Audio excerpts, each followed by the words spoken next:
Vincent Corecipients of Emmy Award with Thomas dealt Meg knockback over a Falsehood in Netflix episode. When meeting with us in the newest interview, he looks nicely dressed up and dapper, and this makes me tear up, because he's trying to show the world that he's a respectable person. The father of Meghan Markle has firmly denied his daughter's claims that someone else used his phone to send her a heart-rending text days before her wedding to Prince Harry. He wrote every word of the emotive message as he lay in hospital recovering from 2 heart attacks. It happened when Meghan claimed her father's phone had been compromised.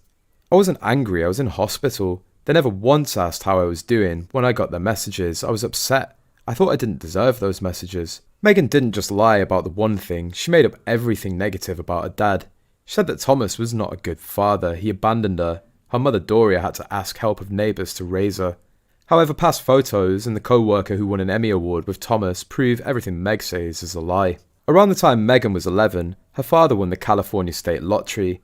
He and Meghan's mother Doria agreed to put Meghan in a good private school near where Thomas lived. Meghan lived with her father during the week and with her mother on weekends and school holidays. Thomas took Meghan to work with him on the set if he worked in the evening. Her first role was as an extra on an episode of Married with Children. He was also a co-recipient of 2 daytime Emmy Awards for General Hospital, one back in 1982 when almost 12 million people tuned in daily to watch. He also got Meghan a walk-on part on the show. His second DEA was in 2011, when soap viewership was down. Whenever he could, Thomas would take Meghan to Doria's so they could eat dinner together as a family. But things didn't go well for long when Doria officially abandoned the father and daughter to go her own way.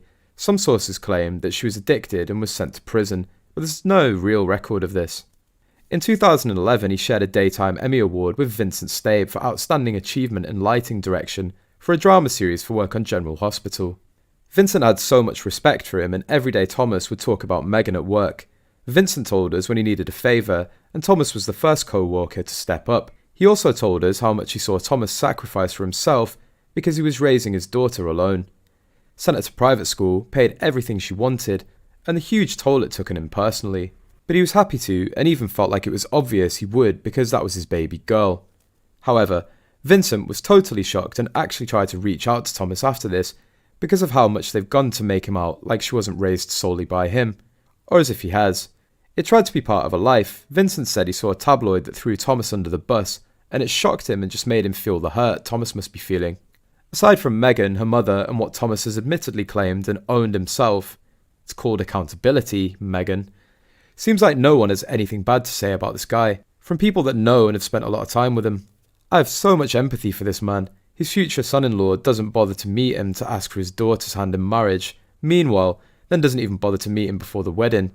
He naively agreed to have photos taken to present himself in a positive light to the public, and he was thrown under the bus. Weirdly, Harry didn't put out a public statement protecting him and vilifying the press for leading to his heart attack, but is quite happy to sit in the back of the car looking for invisible paparazzi and non-existent mopeds.